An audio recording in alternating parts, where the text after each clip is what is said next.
Bonsoir à tous, heureux de vous retrouver mes chers élèves. Dans la capsule de ce soir, nous allons étudier un autre phénomène biologique, un phénomène de division cellulaire. Nous avons déjà vu le processus de la mitose qui permet la croissance et le renouvellement chez les êtres vivants. Maintenant, dans cette capsule, nous allons étudier la transmission de l'information génétique au cours de la reproduction sexuée. Alors, la reproduction sexuée, c'est une reproduction qui met en jeu des gamètes mâles et des gamètes femelles. Le transfert de l'information génétique d'une génération à l'autre nécessite deux processus fondamentaux, la méiose et la fécondation.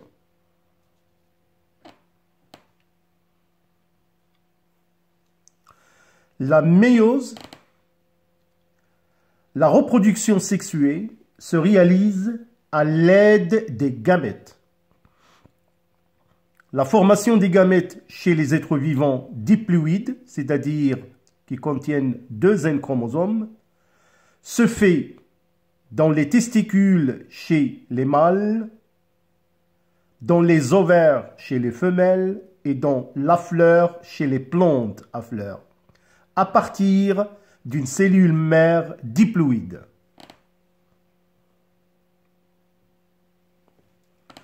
La méiose est une succession de deux divisions qui permet d'obtenir 4 cellules filles haploïdes, soit des spores chez les plantes ou bien des gamètes, à partir d'une cellule mère diploïde. Donc, on passe de 2 N à N chromosomes. Alors, la première division, ou bien appelée aussi division réductionnelle, assure la séparation des chromosomes homologues, d'où la réduction de moitié le nombre de chromosomes, c'est-à-dire on passe de 2 N à N. La deuxième division, appelée aussi division équationnelle, assure la séparation des chromatides de chaque chromosome. Alors, je vais vous proposer des schémas d'une observation microscopique des cellules de la plante d'ail effectuée au niveau des anthères, sachant que la cellule contient 2 N égale à 14. Alors, nous allons voir ces cellules lors de la méiose. Et un schéma juste d'en bas qui permet de mettre en évidence les différentes phases de la méiose. Nous allons bien évidemment terminer notre capsule par une animation qui va vraiment vous permettre de voir de près les phases que je vais vous citer.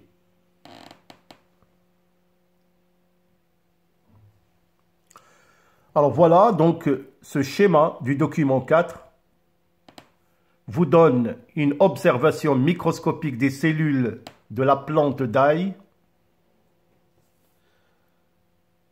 effectuée au niveau des anthères avec 2 N égale 14 chromosomes lors de la méiose. Alors on peut parfaitement voir des cellules au cours de différentes phases de la méiose que nous allons bien évidemment décrire dans un instant. Alors, je vous montre des schémas qui peuvent correspondre bien évidemment à cette observation.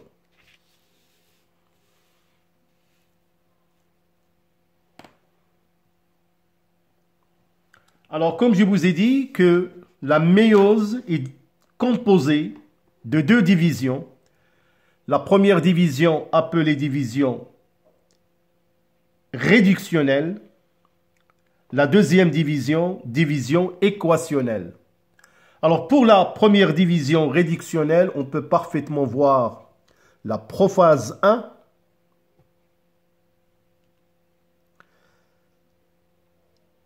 la métaphase 1, l'anaphase 1 et la télophase 1. Donc elle est composée par 4 phases. La division équationnelle, composée elle aussi de 4 phases, on a la prophase 2, la métaphase 2, l'anaphase 2 et la télophase 2. Alors, pendant la prophase 1,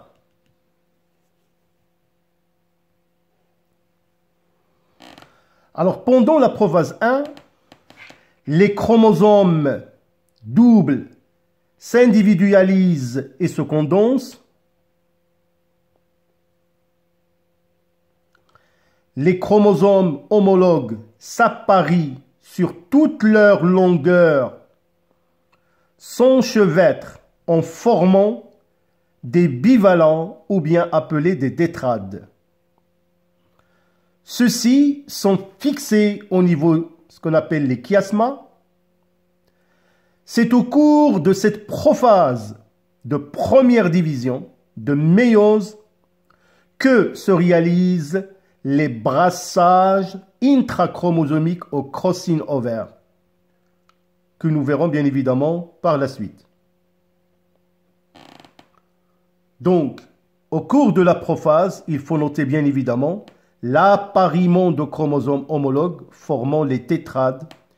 Et pendant cette phase, il y a possibilité d'avoir ce qu'on appelle un brassage intrachromosomique au crossing over. Et nous verrons bien évidemment l'intérêt de ce brassage intrachromosomique dans la variété des gamètes et par la suite la variété des caractères.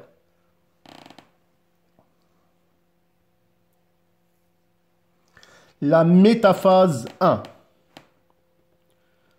La condensation des chromosomes est maximale pendant cette phase.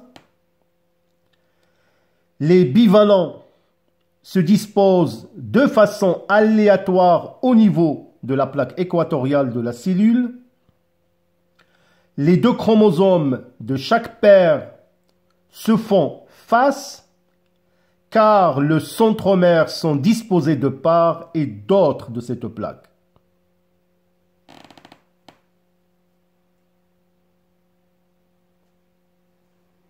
L'anaphase 1. C'est la séparation des chromosomes homologues de chaque paire. Bien évidemment, on parle de disjonction et leur migration vers un pôle de la cellule. Il se constitue de lot de N chromosomes à 2 chromatides vers chacun des pôles de la cellule.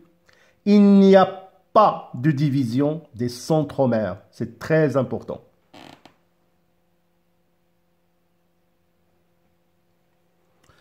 La télophase 1.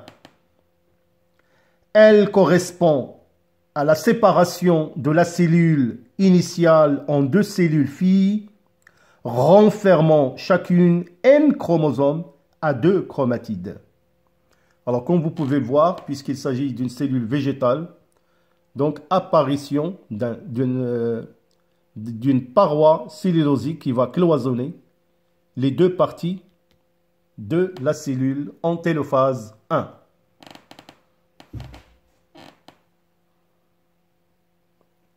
Alors la deuxième division, la division équationnelle, qui ressemble pratiquement à une mitose. Alors la prophase 2, l'enveloppe nucléaire disparaît. Les N chromosomes sont à 2 chromatides.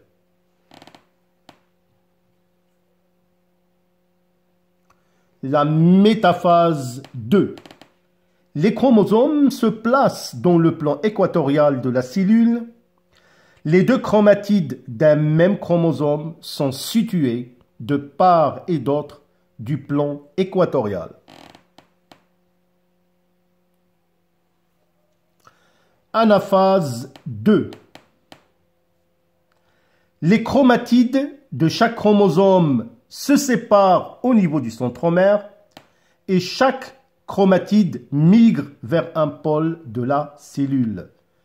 Donc c'est en anaphase 2 que les chromatides de chaque chromosome se séparent au niveau du centromère.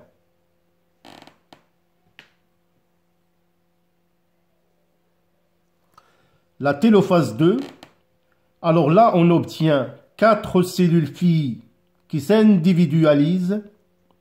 Chaque cellule fille contenant N chromosomes a un chromatide, elle est haploïde, l'enveloppe nucléaire réapparaît. Alors voilà, mes chers élèves, les stades de la méiose. Vous êtes bien évidemment censés les connaître, savoir les analyser, les distinguer parmi les schémas que vous aurez à traiter le jour de l'examen, soit au contrôle ou au baccalauréat. Alors, pour terminer cette capsule, comme je vous ai dit, je vais vous proposer ce mécanisme de la méiose par une animation.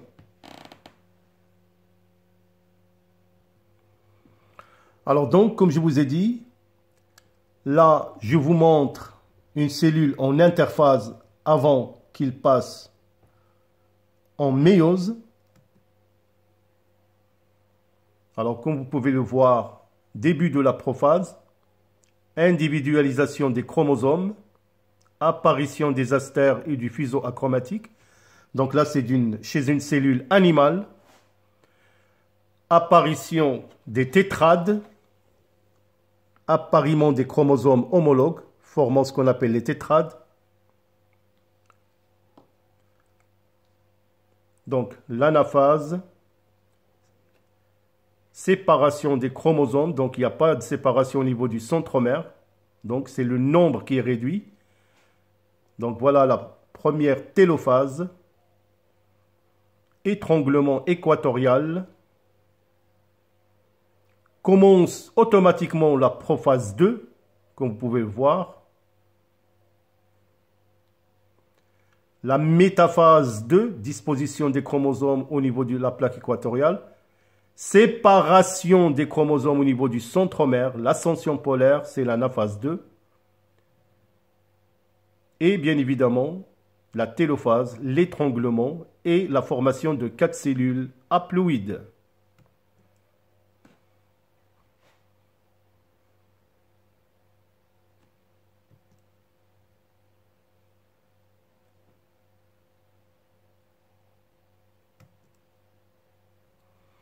Alors là, je vais vous montrer vraiment le mécanisme in vivo, c'est-à-dire réellement comment ça se passe.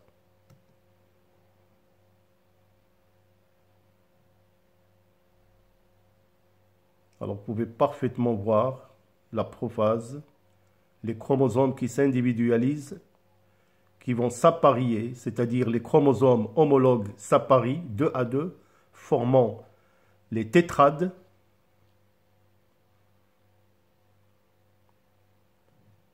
Alors, la plaque équatoriale, disposition des chromosomes dans le plan de la cellule. Donc, la plaque équatoriale, c'est la métaphase.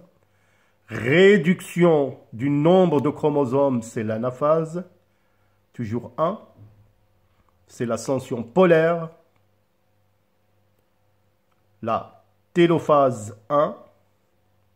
Vous pouvez parfaitement voir déjà la seconde division équationnelle déjà. Donc, l'anaphase 2, migration de chromosomes, et la télophase. Donc, c'est un processus. Donc, j'ai dit que la méiose est un processus vital, important pour la cellule, pour l'organisme, et c'est le mécanisme par lequel on a dit que le transfert de l'information génétique d'une génération à l'autre nécessite bien évidemment ce processus de la méiose pour former les gamètes, mais nous verrons par la suite l'autre mécanisme qui est la fécondation. Alors voilà, j'espère que cette vidéo va vous apporter déjà un plus concernant ce phénomène important. Nous verrons dans la prochaine capsule les brassages soit interchromosomiques ou intrachromosomiques qui sont réalisés par la méiose et nous verrons bien évidemment par la suite la fécondation.